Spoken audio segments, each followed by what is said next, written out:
মাননীয় স্পিকার, দুঃখের সাথে বলতে হয় বাংলাদেশের এরকম একটি পার্ট রয়েছে যেই পার্টের এক অংশ মানুষ তারা নবীকে অস্বীকার করে, তারা মুসলমান দাবি করে, এবং এই বিষয়ে অনেকেরই ধারণা আছে, তারা জানে এই আন্দোলন করতে গিয়ে অনেক মুসলমানকে রাস্তায় শহীদ হতে হয়েছে, আন্দোলন করতে হয়েছে।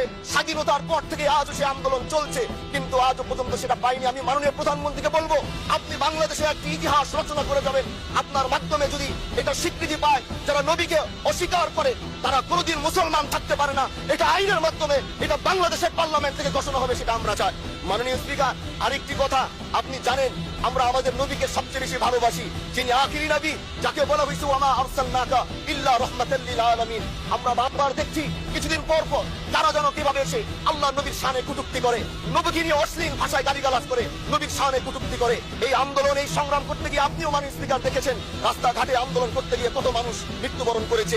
যদি একবার বাংলাদেশের আইনে, কারণ মুসলমান যদি আমাদের বাংলাদেশের পার্সেন্টেজ অনুযায়ী আমাদের অবশ্যই মুসলমানদের সংখ্যা হিসেবে অনেক বেশি, আমরা তো অন্য কিছু চাচ্ছি না। এই দেশের মানুষ নামাজ না পড়লেও যদি কেউ নবীকে কটূক্তি করে তার কলিজা ছিঁড়ে যায়, সে রাজপথে নেমে যায়। আমি বলবো যারা নবীকে কটূক্তি করে, নবীর নামে গালিগালাজ করে, এদের মৃত্যুদণ্ড, এই আইনটাও যেন বাংলাদেশের এই সংসদ থেকে পাশ করা হয়।